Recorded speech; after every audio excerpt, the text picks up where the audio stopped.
Right now, you probably believe your daily habits are perfectly clean, but an entire country quietly disagrees with you today. This is not a small opinion difference. It is a completely different definition of what real cleanliness actually means, clearly. Somewhere between your morning routine and your nightly routine, you are breaking rules you never even knew existed there completely. 7 ordinary habits, things you do without a single thought, would make a Japanese person deeply uncomfortable almost instantly, entirely. Stick around until the 5th one, because that single habit exposes something most people never notice about themselves today, immediately. There is hard data waiting behind it. Numbers so extreme, they will change how you view your own bathroom forever. The third habit even earned its own official term inside Japanese workplaces, treated seriously enough to require formal training instantly. And the seventh one is the quietest habit on this entire list, yet somehow it speaks the very loudest quietly. Before we walk through these habits, you need one single idea that instantly makes everything else click into place, truly. In Japan, cleanliness was never simply treated as a chore. It was treated as something closer to spiritual survival already. Shinto, the native religion of Japan, holds a deep concept called Kegare, meaning impurity or unwanted spiritual pollution itself still. Kegare weakens your connection to everything sacred around you, and cleansing rituals exist specifically to restore that lost connection again. This is not some ancient metaphor buried inside old textbooks. It is a living belief still shaping daily behavior today. While most cultures draw one simple line between dirty and clean, Japan draws something far more precise than that now. What comes from outside always stays outside. What touches your body stays separate from what other people will touch itself. Whatever you place into a shared space instantly becomes your responsibility to everyone else who is sharing that space somehow. Hold on to that idea tightly, because every single habit on this list eventually circles back to that exact principle, genuinely. Habit number 1. Walking through your own home wearing the exact same shoes you wore outside all day long, simply. Think about your morning for a second. The sidewalk, the gas station floor, the crowded grocery store parking lot directly. Every surface underneath your shoes leaves something invisible behind, residue collected step by step throughout your entire waking day, exactly. Then you walk straight across your kitchen tile, your living room carpet, right where your children spend their afternoon, always. In Japan, this simply never happens, not because of any strict rule, but because of something quietly called the genkan. The genkan is a small, lowered entryway built into every home, the exact line where outdoor shoes must stop further. It is not a polite suggestion, it is the strict boundary separating the outside world from the sacred family home. Crossing that line with your shoes still on would be like dragging street filth directly onto the dinner table overall. Here's the deeper shift. In Japan, the floor itself is treated as a living, breathing part of daily life. People kneel there, children play there, and meals are sometimes eaten close to that very same floor surface daily, honestly. Keeping it spotless is not fussy behavior at all. It is quiet, consistent care for everyone who lives inside, naturally. Shoes come off at the door, not because Japan is rigid, but because Japan is precise about invisible boundaries, obviously. Habit number 2. Reaching instantly for a tissue the moment your nose starts running while you stand in public, precisely. This one genuinely shocks most Westerners because it is the exact opposite of everything they were quietly taught growing up. In most Western homes, the unwritten rule is simple. Do not sniffle loudly. Just blow your nose and move on. In Japan, that entire idea flips completely. Blowing your nose openly in public is considered a small social burden forever. The Japanese word for this specific feeling is meiwaku, meaning something close to imposing an unwanted nuisance onto strangers daily. The sound, the visible motion, even the small risk of spreading germs, all of it becomes an imposition on others. So instead, people quietly sniffle and wait patiently until they can reach a private bathroom or an empty stairwell alone. During hay fever season on crowded trains, quiet sniffling coming from every direction is treated as completely normal behavior there. A visible tissue pulled from someone's bag, though, immediately draws unwanted, uncomfortable attention from every single person sitting nearby here. I know that sounds completely backwards to you right now, and honestly, some Japanese people privately agree with that reaction. Still, the dominant cultural norm remains extremely clear. Deal with your nose privately, never openly inside any shared space anymore. The philosophy traces straight back to Kegare, since bodily matter leaving your body publicly introduces impurity into shared air itself. The real shift here is simple. The action itself was never wrong, only the location where it happens truly matters. Japan separates your private body from shared public space in ways most people never notice until they actually experience it. Those first two habits live purely at the level of awareness, meaning once you know, you can adjust almost instantly. The next habit, though, escalated so far that it eventually became an actual human resources issue inside real companies afterward. It now carries its own official workplace term, and the surrounding data reveals a massive cultural gap between nations today. Habit number 3. Spraying heavy perfume or strong cologne onto yourself before you ever step outside your front door clearly. In most Western countries, a signature scent is considered personal style, a confident finishing touch before leaving the house completely. You walk into a room and your presence somehow arrives a few full seconds before your actual body even does. In Japan, those extra lingering seconds are exactly the problem. An entire cultural framework was quietly built around instead entirely. Japan has a formal concept called kaori, meaning scent pollution, treated seriously right alongside noise pollution and visual pollution. It genuinely became a workplace issue with its own term, sumahara, combining the word smell directly with the word harassment. This covers far more than body odor. It includes strong cologne, heavy fabric softener, and perfume that fills train cars. Major companies, including massive names like SoftBank, have run formal training seminars teaching employees exactly what counts as sumehara. Consumer research consistently shows one clear preference across Japan. Odorless products remain the single most desired personal scent choice quietly. The entire market reflects this completely. The most popular fragrance products are labeled odorless, subtle, or nearly unnoticeable altogether, truly. When Japanese women do choose to wear fragrance at all, they apply it extremely sparingly, often just one light spray. That single spray typically lands only on the wrist, never the neck, hair, or behind the ears like elsewhere already. The reasoning connects directly to social harmony. A scent entering someone else's space without permission quietly disrupts that shared harmony. Pause here for just a second, because we rarely consider scent as something with real consequences for people around us.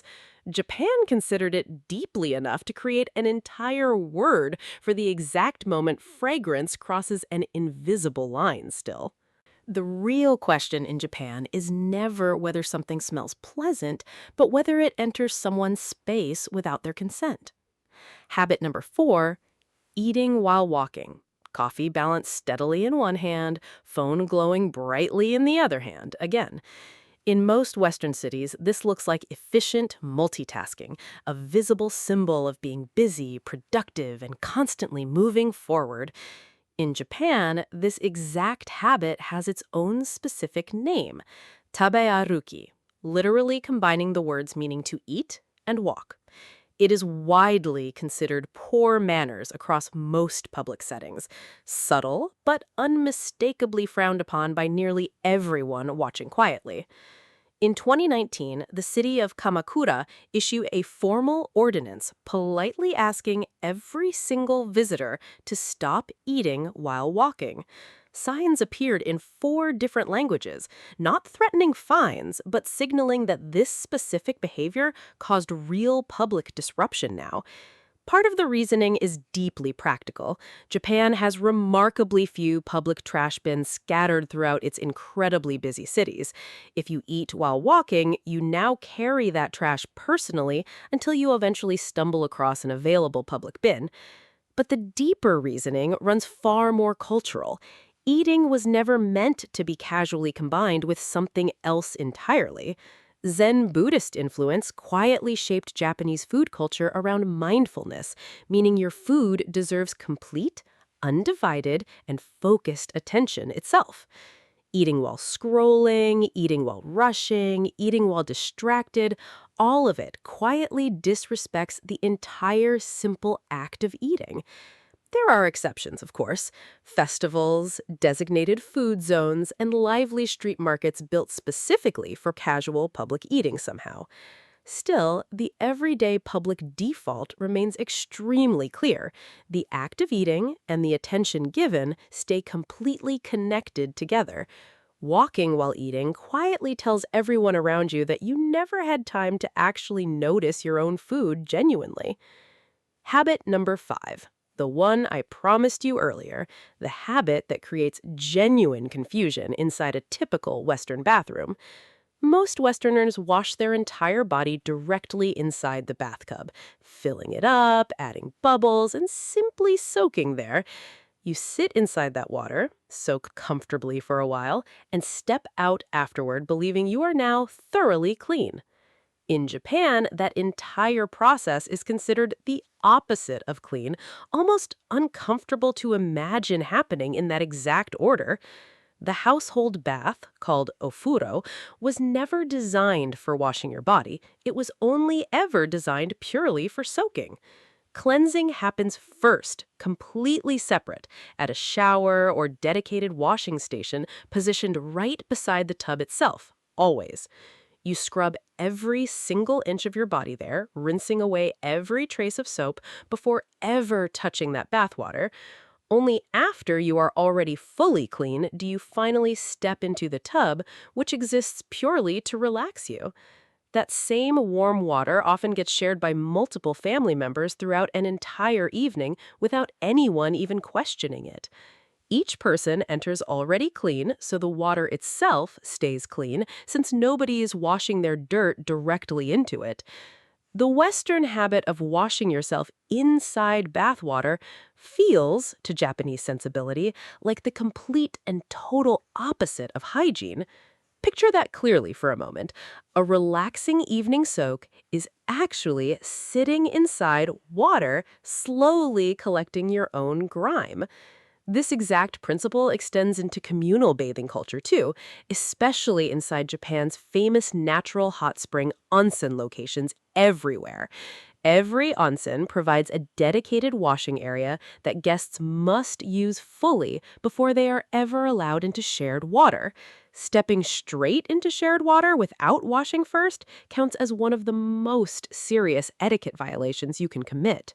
Japan separates 2 ideas that most Western cultures accidentally merged together long ago: cleansing your body and soaking to relax. One process removes what never belonged on your skin in the first place, while the other restores comfort once clean. Habit number 6, relying purely on toilet paper alone to finish up inside the bathroom every single time you go. Here is a number worth remembering clearly. Back in 2016, already 81% of Japanese households owned bidet toilets. That figure has only continued climbing steadily since then, according to multiple confirmed government and independent research surveys conducted always. Meanwhile, inside the United States, only around 2.5% of toilets actually include any bidet functionality today. That gap alone, 80% measured against 2.5%, reveals 2 completely different bathroom hygiene philosophies clearly. Japan's modern bidet toilet, known widely as the washlet, was first introduced by the company Toto back in 1980. Adoption climbed rapidly within just over a decade, driven entirely by one incredibly simple, direct piece of cultural logic further. If your dirty hands always get washed thoroughly with actual water, why exactly would the rest of your body differ? A famous commercial from 1982 asked this exact question aloud, and it genuinely helped reshape an entire nation. That question remains largely unanswered inside most American bathrooms even now, decades later, still relying purely on plain paper overall. Dermatologists have repeatedly noted that dry wiping alone can leave behind bacteria, increasing real risk of irritation and infection, honestly. This technology is not treated as any kind of luxury inside Japan. You will find washlets inside offices and stores. Using only paper in Japan feels roughly comparable to drying your hands without ever actually washing them properly first anyway. The logic stays refreshingly simple throughout. Water genuinely cleans surfaces, while paper mostly just moves everything gently around instead, naturally. Habit number 7, serving food from a shared dish using the exact same utensil that already touched your mouth, obviously. This habit stays completely quiet.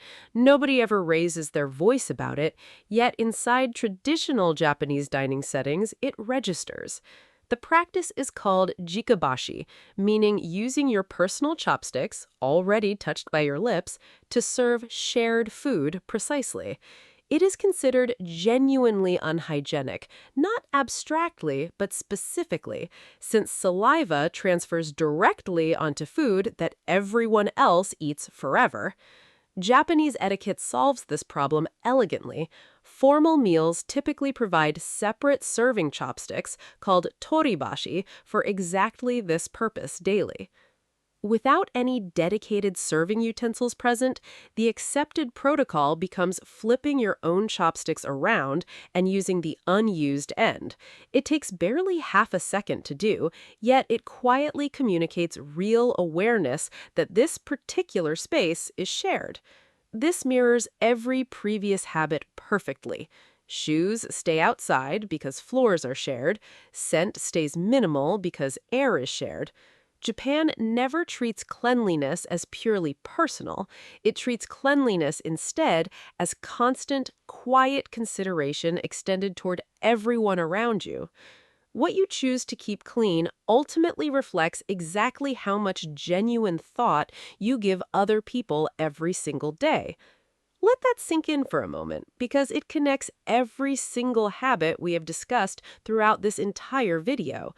Flipping your chopsticks takes half a second, yet it proves you noticed someone else before reaching for the shared food.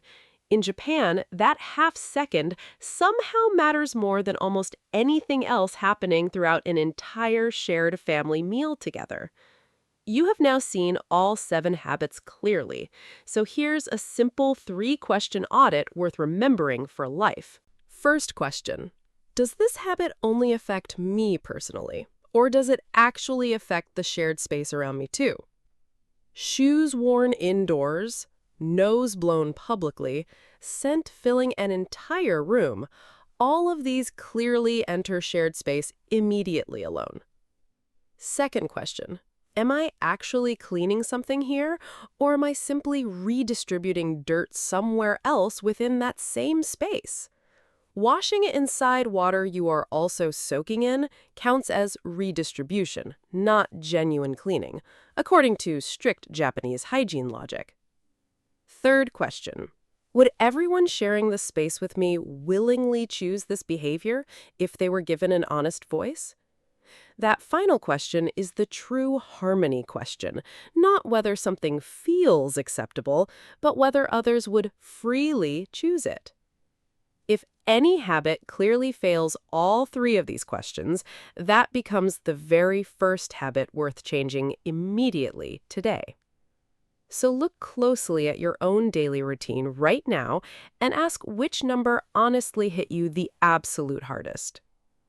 Which one of these 7 habits did you genuinely never expect to see appearing anywhere on this entire list today? Tell me your number, 1 through 7, and notice exactly how differently you now view your own daily habits there. Because the smallest, quietest habits often reveal the most about how deeply we actually think about the people around us.